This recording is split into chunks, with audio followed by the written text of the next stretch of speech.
that your children follow in your footsteps? I'm just going to leave that there.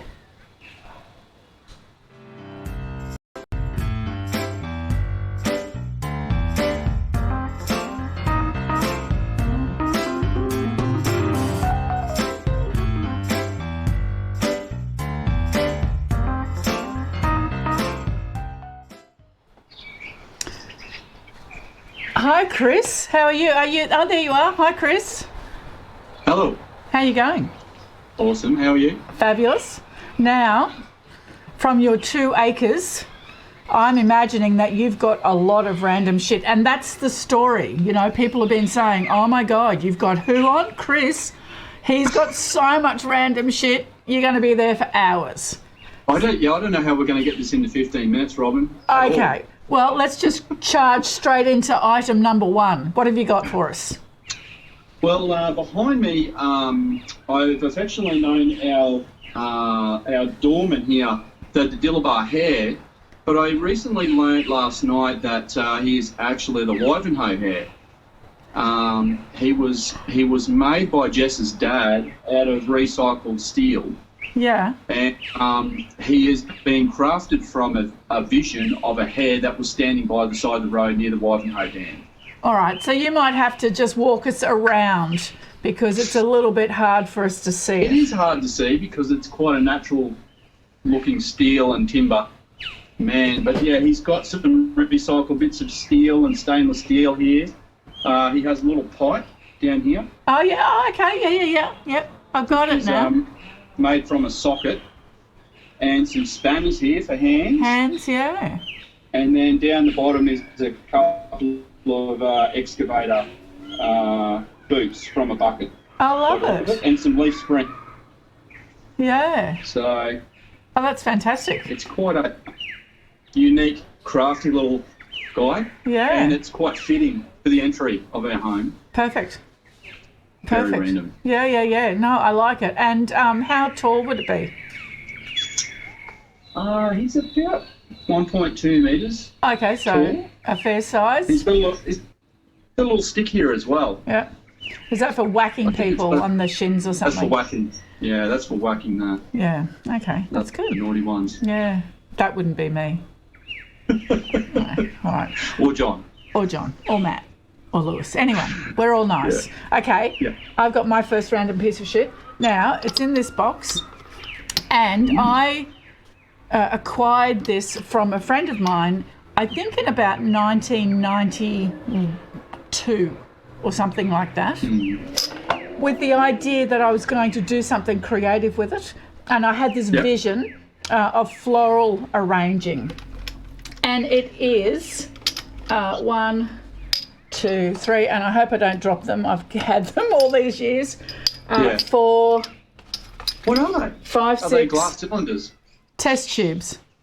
Oh, wow. So, I know, they're random and they're shit. But they're nice, you know, like that's just such a lovely shape. And can't you see, just a flower sticking out of that? I love it. Yeah. So the idea was that I was going to make something that they stood in a line or, Be quite artistic. I know. See, I had great vision, but I'm not so good on the follow through. Follow through, yeah. Yeah. It's always the follow through that I have a problem with. We've still got time because you've got some Grolsch bottles or something behind you up the back there as well. Yeah, I'm hoping that some of the viewers out there are singing the song because there's 10 of them. Have you got it? Is it in your head now? No, not yet. 10 green bottles sitting on the wall. Yeah. I'm a bit slow.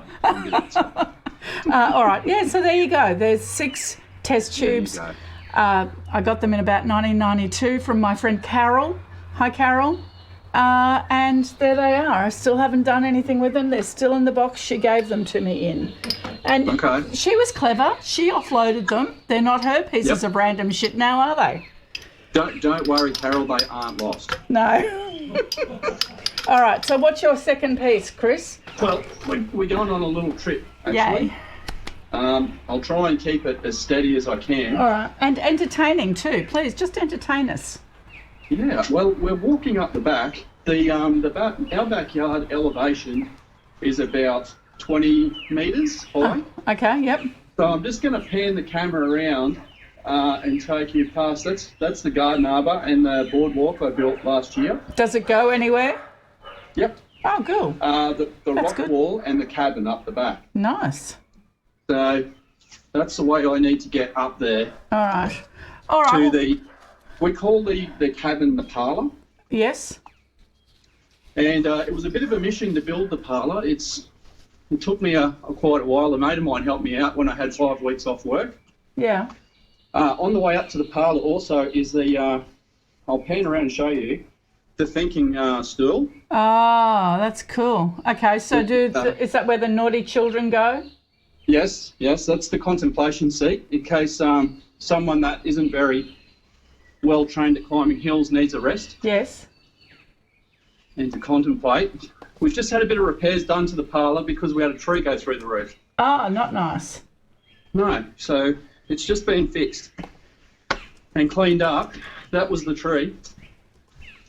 Yeah. And it's gone. Oh, well done. You've made it there. Are you puffing yet? I can't hear you. A little bit. A little bit. But I'll take you on a little tour. This piece of timber up here holding my guitars. Yeah. Stopped the tree from going completely through the wall. The Cassidys gave me that piece of timber. It's a piece of silk yoke. Oh, from the tree in the backyard. Yeah. Nice one, this Cassidys. is Jess's decorating here. Yep. And there's a Woodford poster there. Of course. And some of my own flower decorating that I cut out of the garden. Nice. And yeah, we generally come up here and have a beer or a glass of wine. You can't see today because there's too much glare. But you can watch the sunset up there. That's fantastic. It's very lovely. Oh, well, I like it. It sounds like it's nice and quiet. It is very quiet. It's beautiful. I have the next random instalment for you. I just wanted to show you one of my favourite books I have up here. I think you get a giggle out of that. Now, did you buy that from Matt at the market? No, I got it out of a bag at the Nambour show. Oh, yeah, the council were having them in their bags. Yeah, and I kept it because I actually haven't done it yet, but I want to make the banana muffin recipe. Thank you. Okay. But I want to share with you my favourite book, and Yes. this is what inspired me for the cabin. Oh, cabin porn. And that's nice. That's very nice. Absolutely. So I found this when I was on a trip to Queenstown with my friends for our 40th birthday. Yeah. And we learned that the Airbnb house that we were staying in had a cabin in the backyard where the owner was staying, unbeknownst to us. Oh, yes. So nine 40-year-old men, day 2 or 3, had a look in the backyard and found a big cabin in the back where the owner was staying. We had no idea. But he had this book. He had this book in the house. Yeah. And this is kind of some of the thing that inspired me. Not that I've built anything like it here, but Oh, that's lovely, isn't it? I love the book. It's got a lot of ideas on here about cabins, and some of them are done in pretty remote, amazing areas, mainly in America by the look of it. But some quite nice ideas in here about earth houses and tree houses and that as well. Oh, yeah. I just love that kind of stuff. But what's really nice is that you've done the follow-through bit, haven't you? Yeah. I mean, you've got the book and you've been inspired, but you're actually sitting in the cabin. Yes, absolutely. There's a couch impressive. up here with a bed that folds out, and the guitars and the amplifier and anything noisy are up here. Away from the baby. Away from the baby. And I've got my planting calendar up here on the wall. Yes. For my veggie garden and my seedlings, and any of the things that normally you would keep around the house that would generally frustrate the other partner. Okay. Yeah, nicely done. Good follow through. Yes. That's a solution. Thank you. I like it. And this poster, I think Danielle got it for me. Yeah. It's one of the best lineup from Woodford lineups, and I wasn't there for it. What year was it? It says 2016-17. Oh, They 16, had 17. Kev Carmody and Paul Kelly, Judith Lucy. It's quite a good lineup on there. Yeah, I think that we were at that year, and Matt. So that was a couple of years ago, wasn't it? 16, 17, Yes. and it's so like 4 years ago. Yeah. Matt was there, and he was at that Judith Lucy event, and he was right down the front. Awesome. And she spotted him. She's hilarious. Yeah, she was right for it. She's saying, you're at a concert with a, menopausal middle-aged woman. Wait for it, sweetheart. And what I wanted him to say, because I was further up the back, he could have just yelled out, "It's okay, I live with one of those. I know all about it." But Good he on didn't. him. Yeah. Anyway, all right. So my next piece of random shit is I think that everyone's got one of these in their house, and this is a bowl, and it's full of keys that don't belong to anything anymore. We were going to keep this PG though, weren't we? Yes. PG. Okay. Look at them all. There's just masses of keys. And Where did you get these? I don't know. John used to John would carry a bunch of keys like that. But, his world has shrunk, as has everyone's currently, and that's the last one. So I don't know. And there's other random shit in there. Tell me, what would be nice, actually, is to take a photo of your random shit bowl, because I reckon everyone's got one. That's a great idea. And post it, please. Random shit bowl, and show me if you've got a key collection. Because, I mean, what the hell is all of these keys for? I don't even know what they are. That's in the center console of my car. Ah, that's your random shit bowl is in your car. Because if I get to work and I need a key for the gate or a key to get into somebody, it'll be in the center console of my car. Well, hopefully they're the ones that function. These ones don't have a function anymore. All right. Okay, now before we go, I've got 2 questions from the Sanitarium Health Food Breakfast Cereal Collection. Let's see if you can answer this. The ostrich is the world's largest bird. What is the second largest bird? Emu? Yeah. Well done. God. That was pretty obvious. Oh, all right. Well, I didn't want to make it too hard. This one's a little bit harder. Where is the oldest bridge in Australia? You can just give me the state. Oldest bridge in Australia. Well, it's got to be New South Wales. It's got to be. Really? Really? Okay, answer to that tomorrow, unless the viewer likes to write in and tell me. The answer to yesterday's question that Adam didn't get was John Farnham was named Australian of the Year in the Bicentenary. Australian Bicentennial Year Person of the Year. Is that on his first farewell tour? He had more than Dame Nellie Melba, I think.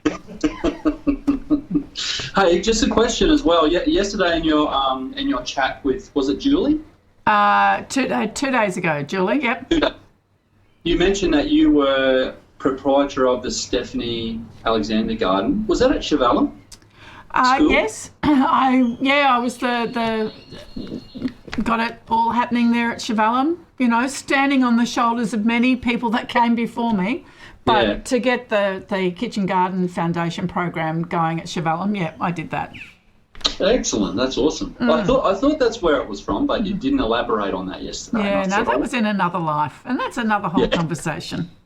Best told over dinner and a nice bottle of champagne. Absolutely. Yeah. All right, Chris, thanks for joining us. Thank you. Part 2 coming up in a couple of weeks' time. Yeah, we could do that live here, maybe. Yeah, in the shed. In the shack. Yeah, where you do that really good follow through, inspiration built. Yeah. I'm so impressed. Wine, tapas. Yep. I like it. All right. Okay. Thanks. I'll talk to you soon. Thank you. Thank you. Now, Matt has, I was alluding to it earlier, Matt is following in the random shit kind of footsteps. So keep your eye out for what he's going to be bringing to the airwaves. I'll see you tomorrow.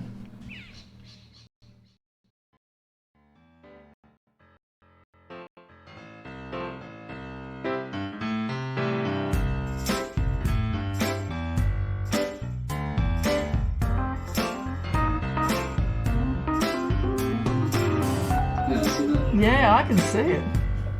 That's frost. Yeah, I know. Well, you know, for the older person. For the older person. Did you like my little segue? Thank you.